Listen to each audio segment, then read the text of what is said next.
Manila Broadcasting Company. DZRH, member, kapisanan ng mga broadcaster ng Pilipinas.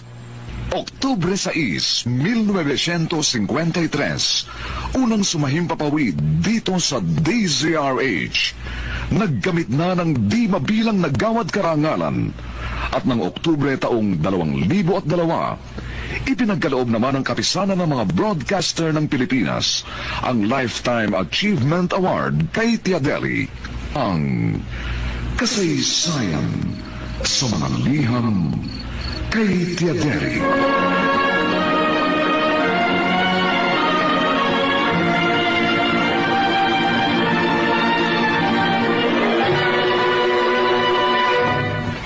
Itong inyong Tiadeli.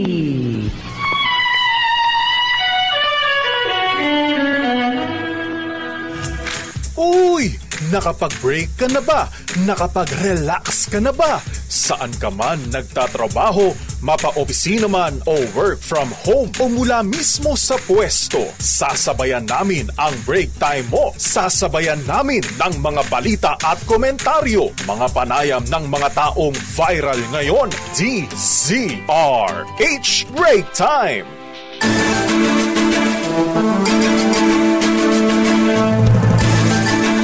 Magandang hapon, Pilipinas.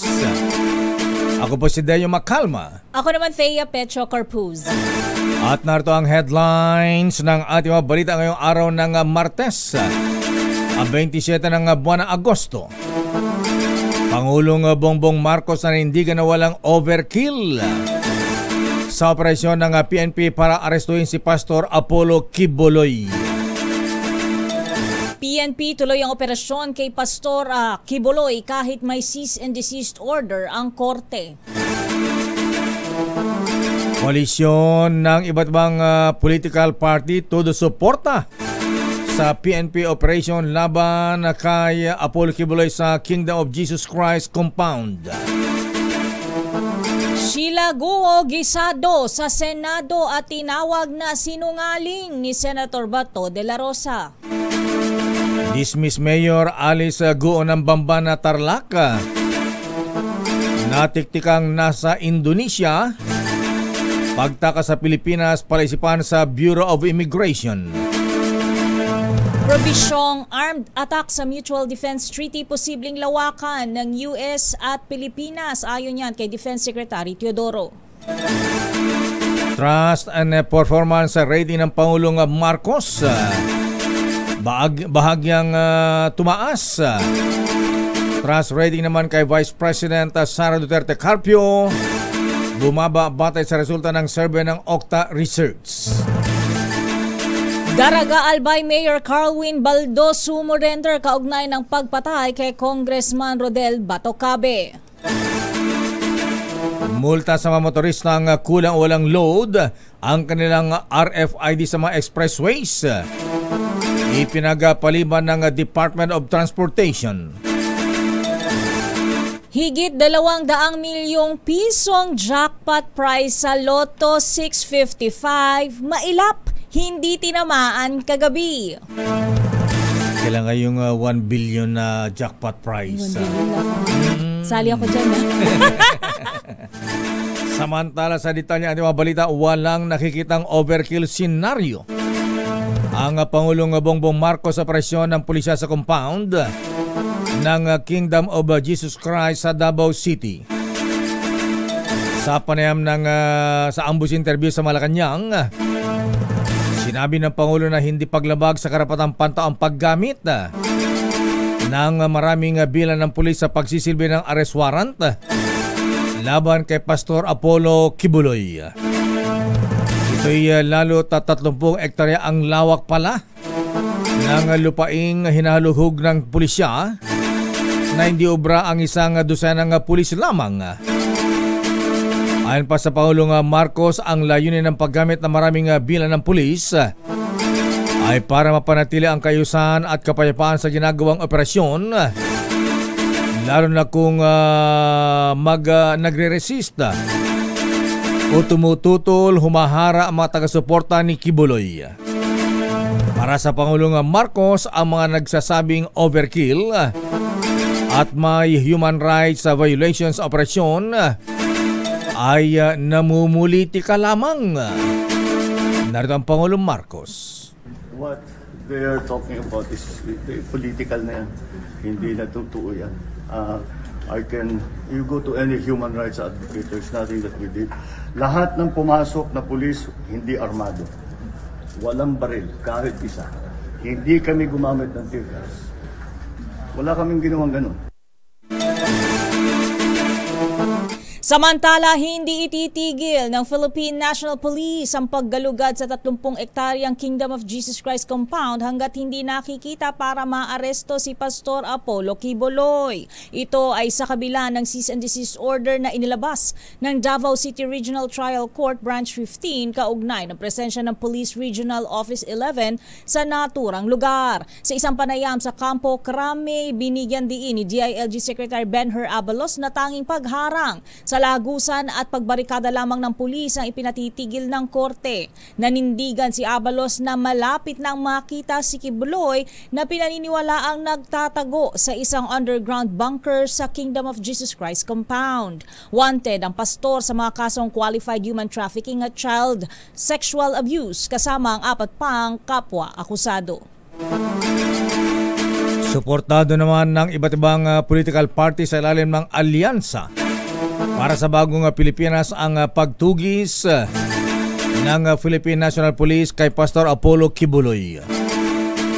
Ang sumusuporta ay ang grupo ng Partido Federal ng Pilipinas, Lakas Christian Muslim Democrats, Nationalist People's Coalition, Nationalist Party at National Unity Party. Pumirma sila sa isang joint statement para magbahagi ng suporta sa ating kapulisan na sumusunod lamang tumutupad sa kanilang tungkulin para arestuhan ng isang wanted katulad ni Pastor Kibuloy. Sa kasalukuyan ay nagpapatuloy pa rin ang standoff sa pagitan ng PNP at mga miyembro ng Kingdom of Jesus Christ sa Davao City kaugnay ng pagsisilbi ng arrest warrant laban kay Kibuloy. Sa iba pang balita, nakatakas sa Pilipinas sa magkakapatid na Guo sa pamamagitan ng isang maliit na bangka. Ito ang kinumpirma ni Sheila Guo, kapatid ni dismissed Mayor Alice Guo sa hearing ng Senate Committee on Women, Children, Family Relations and Gender Equality ni Senator Risa Ontiveros. Ayon kay Sheila, sinundo sila ng van sa bahay nila sa farm sa Tarlac kasama sina Alice at Wesley Guo at bumiyahe ng halos 5 oras bago sumakay sa isang maliit na puting bangka.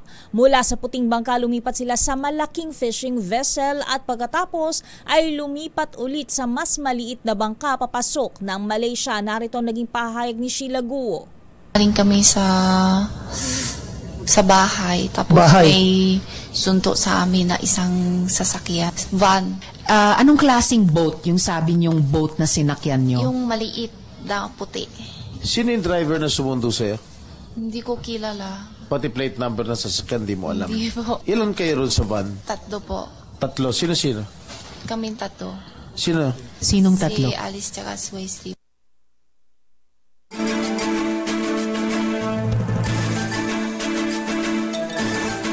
Samantala, iginit ni Sheila Guo na hindi niya alam kung nasaan ang kanyang kapatid na si dismissed Mayor Alice Guo. Pero sabi nga pala niya kanina, 3 beses lang sumakay ng bangka, Miss Thea. Isang maliit na bangka, tapos lumipat sa malaki. Fishing vessel. Yes, tapos sumakay ulit sa maliit na bangka. Tapos, andun na sila sa Sabah, Malaysia. Yes. Sa pagdinig ng Senado, diretsang tinanong ni Senator Jingo Estrada si Sheila kung nasaan ang kanyang kapatid. Pero ang sagot ni Sheila, bago sila maghiwalay ni Alice sa Indonesia, hindi raw sinabi kung saan siya pupunta. Narito muli si Sheila Guo. Saan siya nagpunta? Wala siya sinabi. Oh, wala siya sinabi. Wala po. Basta-basta lang umalis? Sabi lang siya sa akin, hiwalay lang muna ate. Tapos tanong ko siya saan siya punta, sabi niya sa akin, wag daw ako alamin. Huwag daw alamin. Opo. Sino kasama niya? Si yung kapatid mo lalaki? Opo. Ano pangalan ko? Wesley. Opo. Huwag kasama yung dalawa? Iwalay din po. Ay, walay. Hiwalay kayo tatlo. Opo. Ay, ikaw? Saan ka na punta? Malak kami punta, balik sa Singapore sana. Babalik sana kay Singapore. Kaso mo na naudlot, nahuli ka na, ganon. Opo. Una rito ay sinabi ng Presidential Anti-Organized Crime Commission na batay sa kanilang monitoring ay posibleng sa Golden Triangle area ang puntahan ni Alice Guo na sumasakop sa Laos, Thailand at Myanmar. Pero sinabi ng Immigration Commissioner Attorney Norman Tansinko sa DZRH na sa ngayon ay nasa Jakarta, Indonesia pa si former Mayor Alice Guo. Kaugnay na balitang yan, hindi kumbinsido ang mga senador sa kwento ng kapatid ni dismissed Mayor Alice Guo na si Sheila Guo na hindi umano nito alam kung saan sila pupunta noong araw na sila ay tumakas ng Pilipinas patungong Malaysia. Sa pagdinig ng Senate Subcommittee on Justice ngayong araw kaugnay ng pagtakas ni Alice Guo, sinabi ni Sheila na huli na nang magtanong siya kung bakit palipat-lipat sila ng bangka at barkong sinakyan pasibat ng bansa. Hindi ito bumenta kay Senator Bato de la Rosa kaya tahasan itong tinawag na sinungaling si Sheila. Pakiramdam umano ng senador na niloloko nito ang komite kagaya ng ginawa ng kanyang kapatid. Narito ang bahagi ng paggalit ni Senator Bato.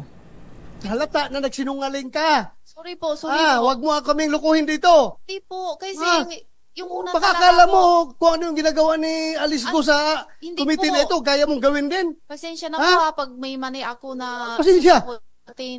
Kasi you are lying. Na talaga, hindi ko alam. Yung makinig ka. Ha? Huwag mo kami lukuhin dito. Hindi po. Ha? Niluloko mo kami. Hindi po. Klaro na hindi ka nagtanong sa kapatid mo na bakit kayo magbangka at hating gabi tayo lalayas dito? Tapos sabihin mo sa amin ngayon na hindi mo alam na lalayas na pala kayo ng Pilipinas? Oo. Tell it to the Marines.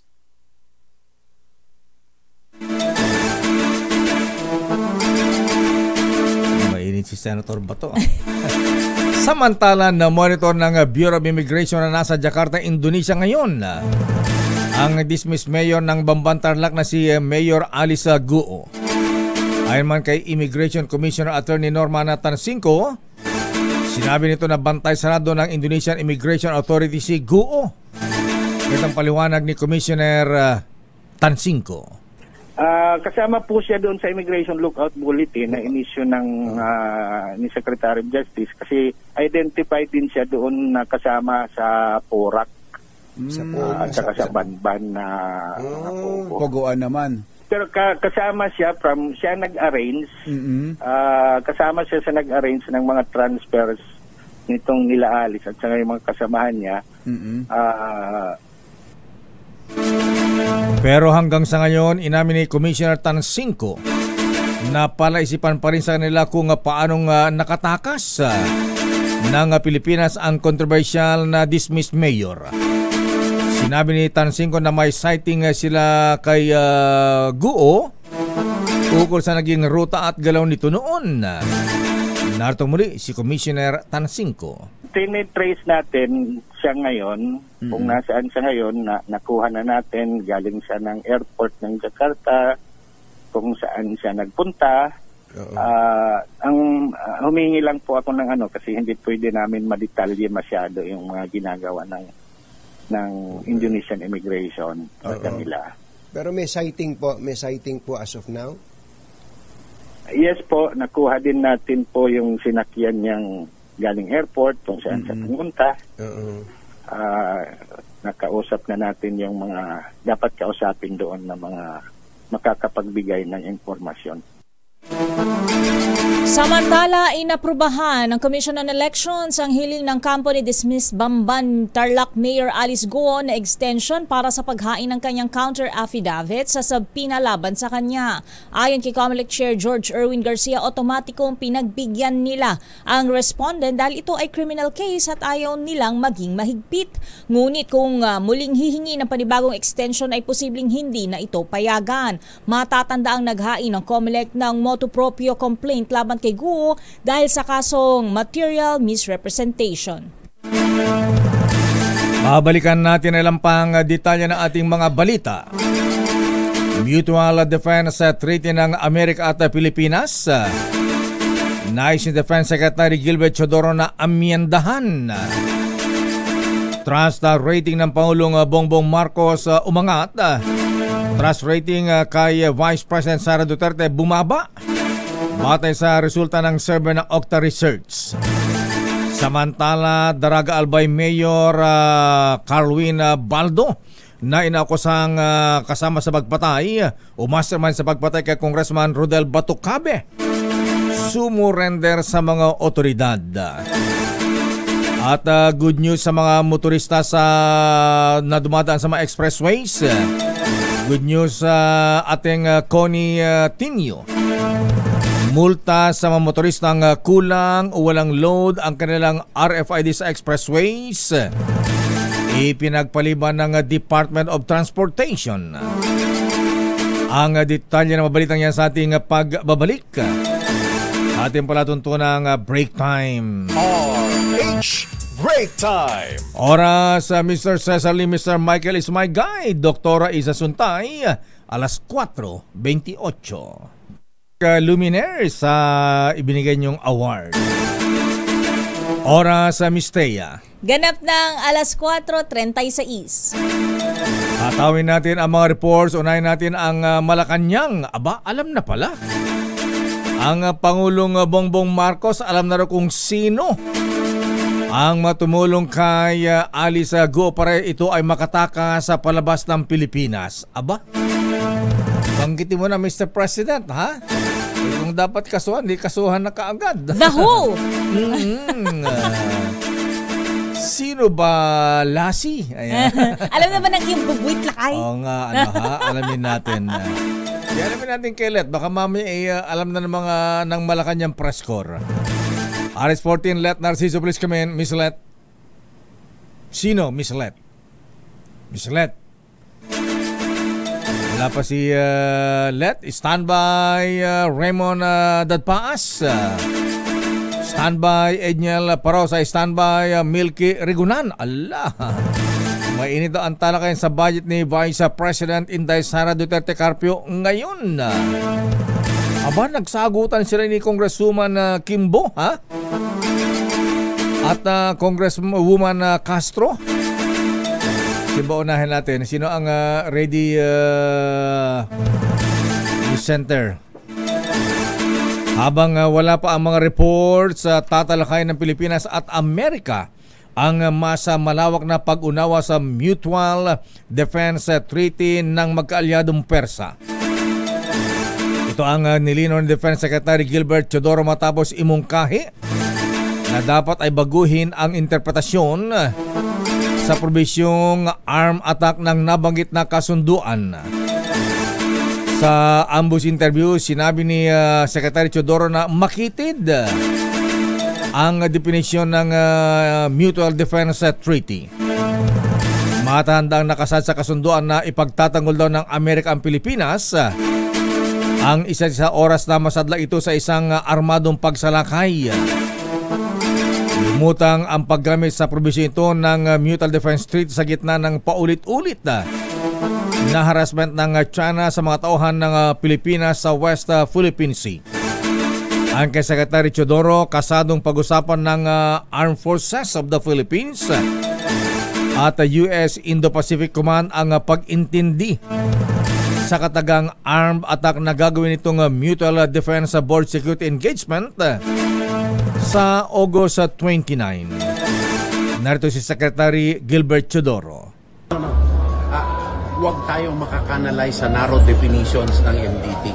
Yan ang ayaw natin. Lagi yung paulit-ulit, na armed attack, dapat i-broaden natin ang definition to actual working together. And sir, is that something that you brought up with your counterparts, and what did they say? The MDB, SEB will be meeting on Thursday in Baguio. That's where they will take all of these things out. Si Secretary Gibo Chodoro, sa bagay na unawaan natin yung sentimiento ni Secretary Chodoro, mahabigan dahil ano ba yung ibig sabihin ng arm attack pagka sinalakay tayo ng mga Chinese at may naputulan ng daliri, hindi pa ba arm Hindi attack pa ba yun? yun? Kailan bang bombahin tayo? Ayan. At isa pa, ayan, ang isa pang dapat linawin din sa Defense Treaty na yan, Mutual Defense Treaty, pagka tutulong ang Amerika sa atin, abay kailan pang paaprubahan sa US Congress. Pagdidebatehan pa doon, halimbawa sinalakay na ang Pilipinas. Kung yes or no, lakay. Oo, abay hindi agad-agad ang pagsuporta ng Amerika. Hindi automatic. Hindi automatic. Ito ay taliwas sa kasunduan sa NATO, Atlantic Treaty Organization po, mahabigan. Yung mga kaalyado ng Amerika sa North Atlantic Treaty, yung mga nasa Europa, ha?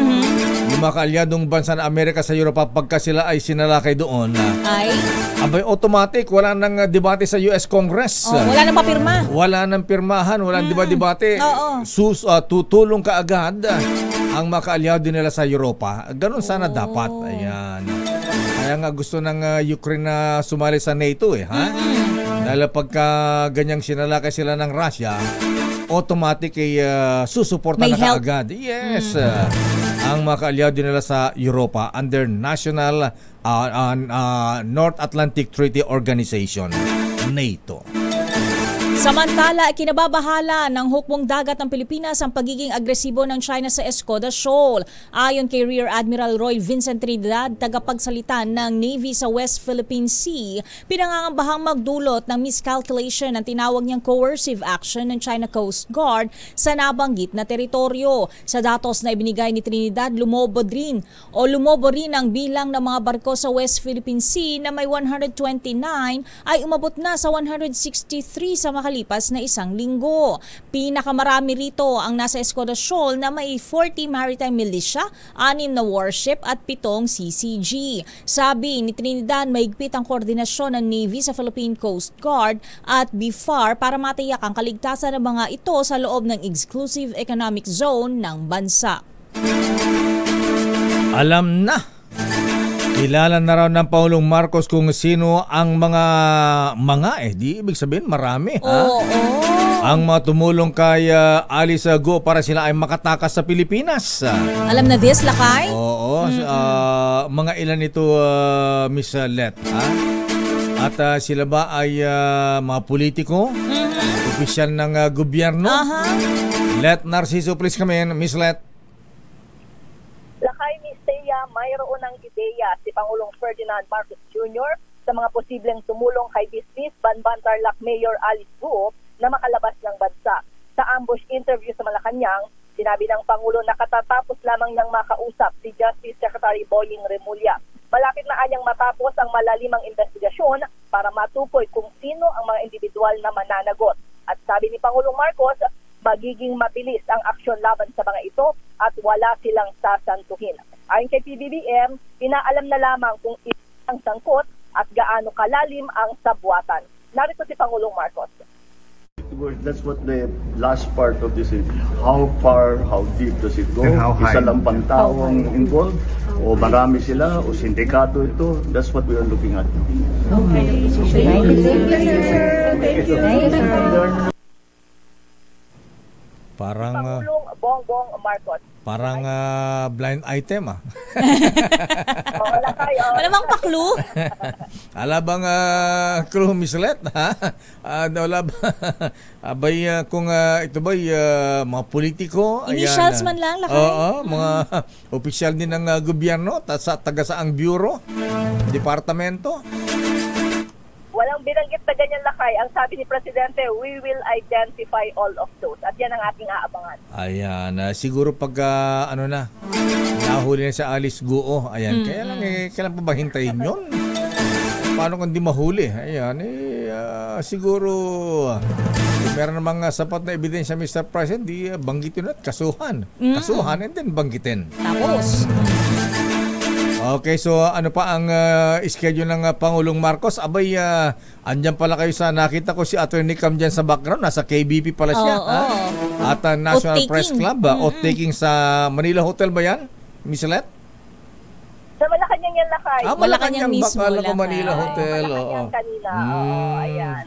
At nanumpa nga ang mga bagong opisyal ng Malacanang Press Corps, ng National Press Club, at maging ang kapitan ng mga broadcaster ng Pilipinas.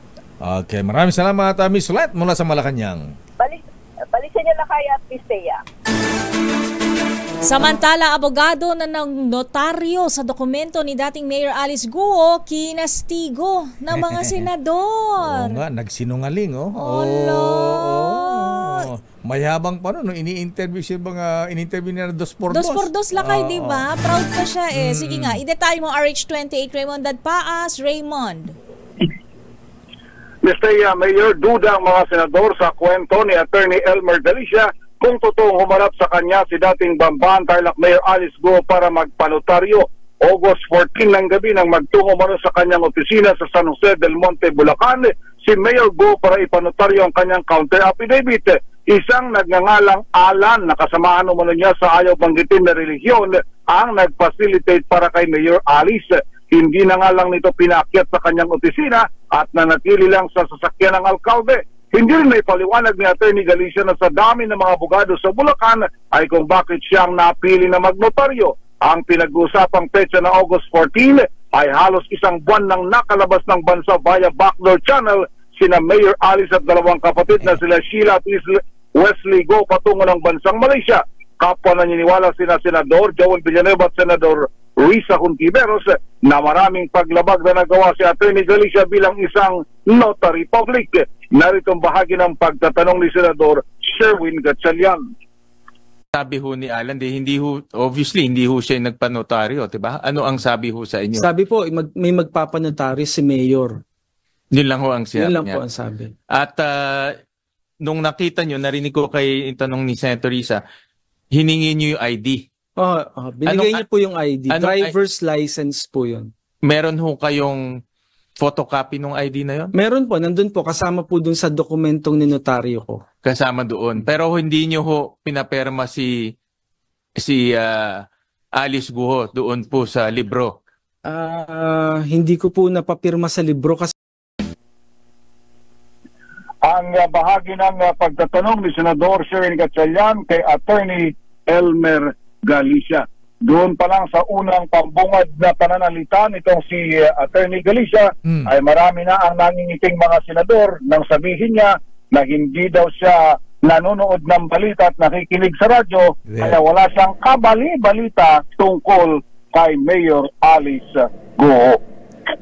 Ito si RH28. Teka, Raymond, halatang nagsinungaling itong si Attorney Elmer Galicia.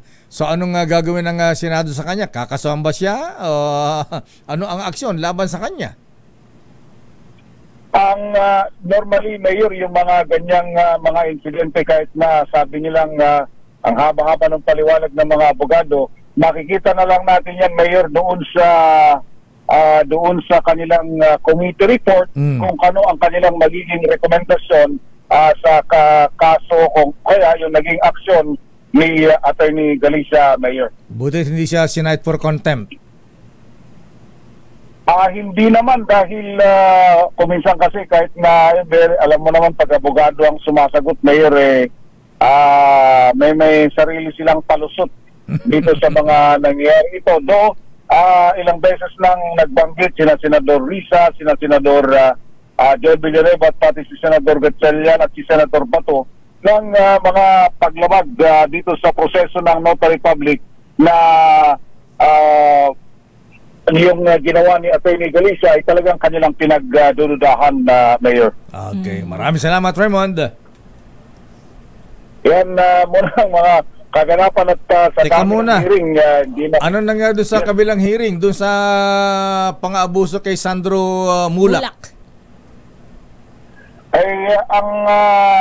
Yun, hindi nakalabas o tuloy na nakakulong pa rin si Jojo Nones doon sa Senado dahil todo tanggi siya doon sa akusasyon na may nangyaring pang-abuso. Yung kasama niya si Richard Dodi Cruz ay tatanungin sana ni Senador Jingo Estrada kanina pero hindi nakadalo sa hearing. No-show siya dahil nagkasakit daw ito. Intestinal bleeding. Kaya nandun sa St. Luke sa BGC naka-confined Mayor at Mr. Okay, maraming salamat, Raymond.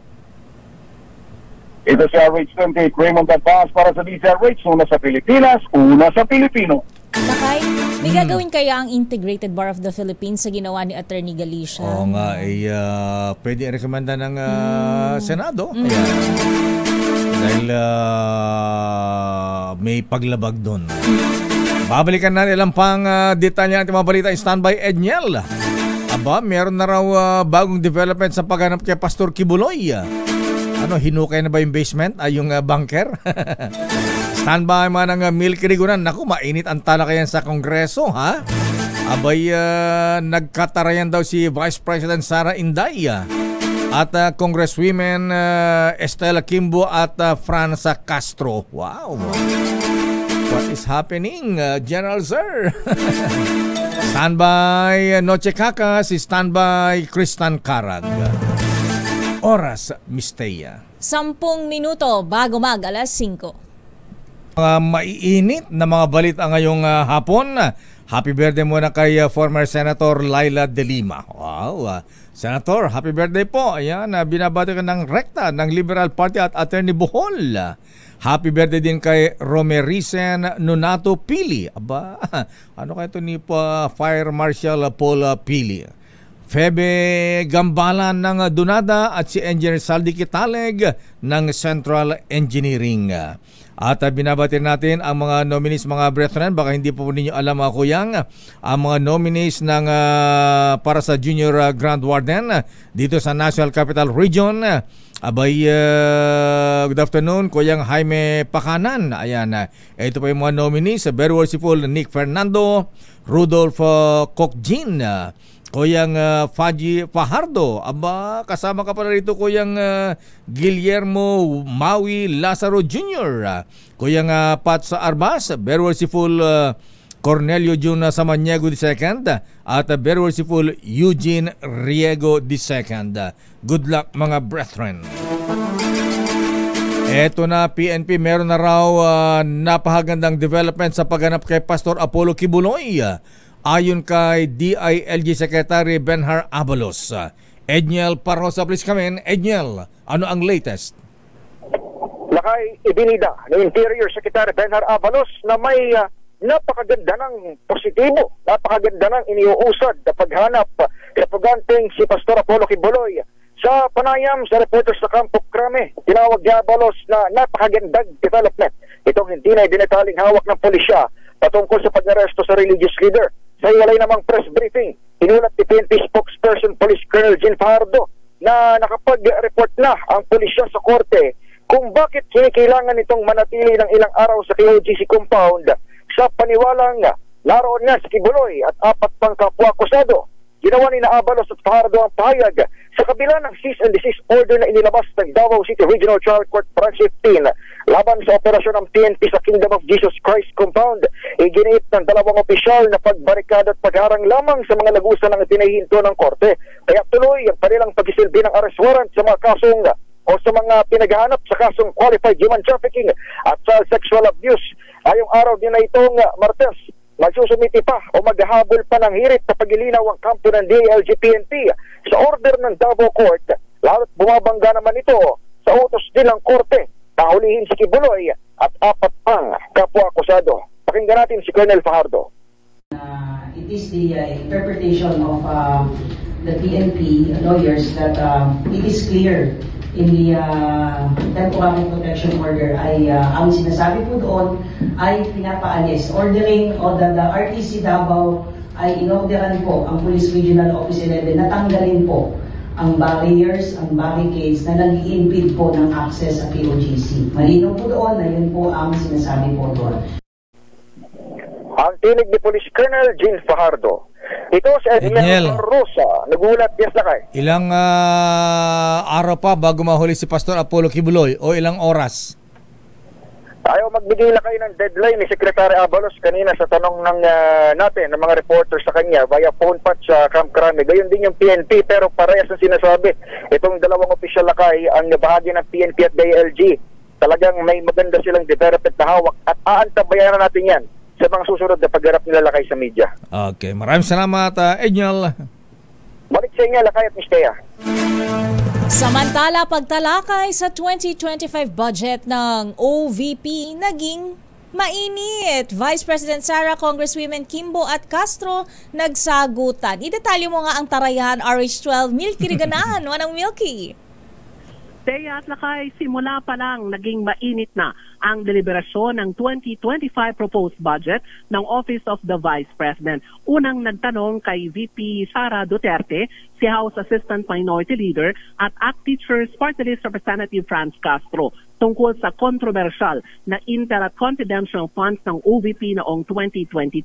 Tumanggi si VP Sara na ito'y sagutin sa katwiran na ang dapat daw talakayin ay ang 2025 budget ng OVP. Paliwanag ni Marikina Representative Stella Kimbo, Senior Vice Chair ng House Appropriations Committee, kasama sa kanilang sulat ang impormasyon na posibleng itanong ng komite sa pangalawang Pangulo ang comparative budget allocation mula 2022. Nagpumilit si VP Sara na hindi niya sasagutin ang mga tanong tungkol sa issue ng intel at confidential funds ng OVP noong 2022 na nagkakahalaga ng 125 million pesos. Galit pang sinabi ni VP Sara, palitan daw ang regulasyon at hayaan ng House Committee on Finance na mag-preside ng budget hearing. Gate naman ni Congresswoman Kimbo, hindi pinapayagan na magsabi ng motion si VP Sara dahil siya ay isang resource person na dapat sumunod sa mga regulasyon ng komite. Narito ang palitan ng pahayag ni na Vice President Sara Duterte at Congresswoman Stella Kimbo. Finance Committee preside over this hearing. Madam Vice President, with due respect, you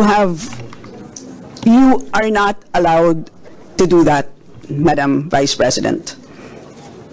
You are not allowed to introduce any motion.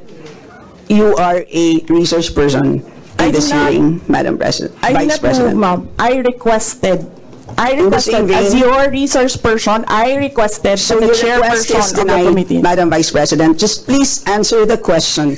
The issue on confidential funds falls squarely within our discussion of your 2025 budget. Narinig mo yung sinabi niya, ma'am? So please proceed. Nakikinig ka sa kanya kanina? Absolutely. Walang rules dito. Please proceed and answer the question. It's a very simple question. Diba? Please explain the specific spending on those items that she enumerated.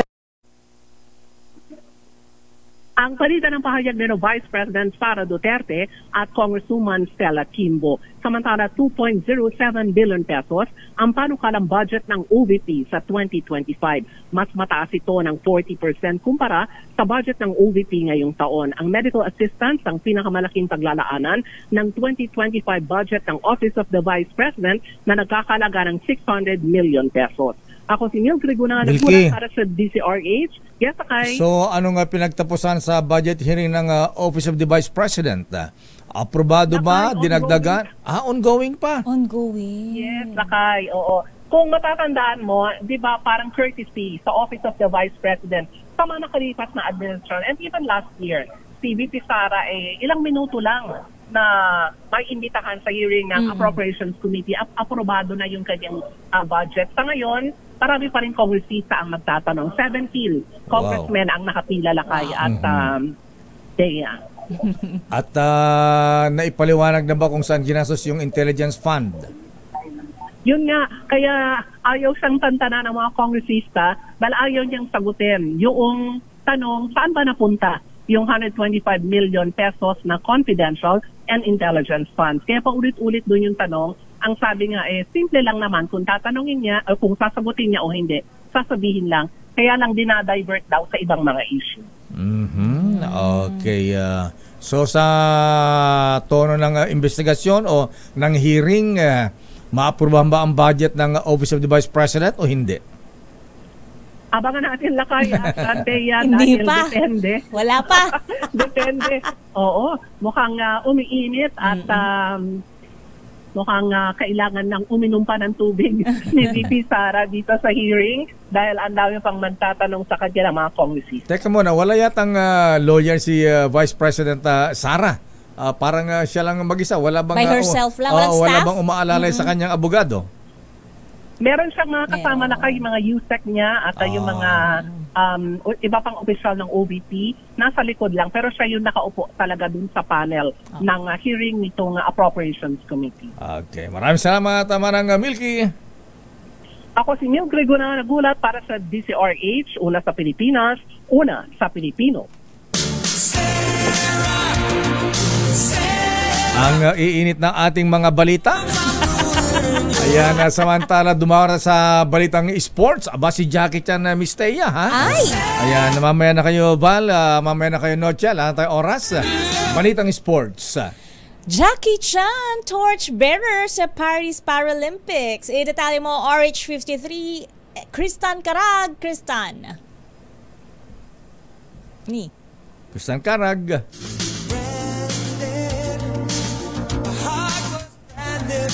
Mamaya na rin. Ayan.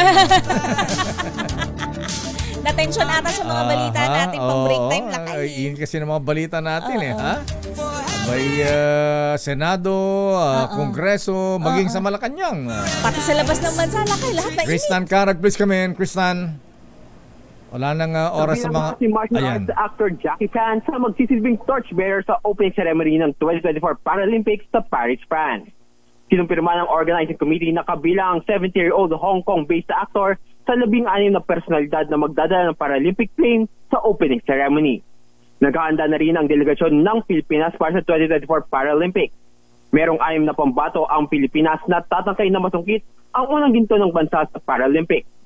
Pinangalanan na rin si Filipino swimmer at 4-time Asian Para Games gold medalist Ernie Gawilan bilang flag bearer ng Pilipinas sa opening ceremony ng Para Games. Makasama ni Gawilan si Filipina archer Agustina Bantilok bilang flag bearer sa opening ceremony na magaganap sa Place du Lac Concord. Ito si RH53 Kristan Karag, DZRH, una sa Pilipinas, una sa Pilipino. Maraming salamat, Kristan Karag. Ihabol lang natin itong isang report o balita ipinag-utos ng Davao Regional Trial Court sa Philippine National Police na agad itigil ang ginagawang operasyon sa loob ng Kingdom of Jesus Christ Compound sa Davao City. Sa inilabas na cease and desist order ipinag-utos ng Davao Court. Sinong judge ito? Sa PNP Region 11 na alisin na ang lahat ng barikada, barriers at blockades sa mismong lagos ang papasok at palabas ng Kingdom of Jesus Christ Compound. Ang kautusan ng Korte ay bilang tugon sa kahilingan ng temporary protection order ng mga officers at members ng Kingdom of Jesus Christ dahil sa sinasagawang operasyon laban kay Pastor Apollo Kibuloy. Pero may naroon tayong tinanggap na text dito, Miss Thea, ha? Ang sabi lakay? Abay, sabi ng kampo ng mga Kingdom of Jesus Christ, hindi nila mahuli si Pastor kasi sabi nila nasa langit na. Glorified body na raw ang Pastor Apollo Kibuloy. Wow. Anong ibig sabihin nito, ha? Ayan. Sumalangit lakay buong katawan, gano'n? Parang gano'n, ha? Hindi nila mahuli si Pastor Apollo Kibuloy kasi nasa langit na, glorified body na raw ang Pastor Kibuloy. Ganun ba yun? The road is long. At yan ang kabuuan natin balitaan talakay sa ating palatuntuan ng break time. Ako po si Deo Macalma. Batiin ko lang ng happy birthday yung aking pamangkin si Pio Leonardo Lakay. Ako po si Thea Pecho Carpuz. Mga balansyadong balita susunod na. Ayan, abangan po ang mga mainit pa mga balita mula kay Chairman of the Board Henry Uri at Miss Kay, Filipino citizen. Yaha? Natural born citizen. Miss Karen Oyong. Bye-bye.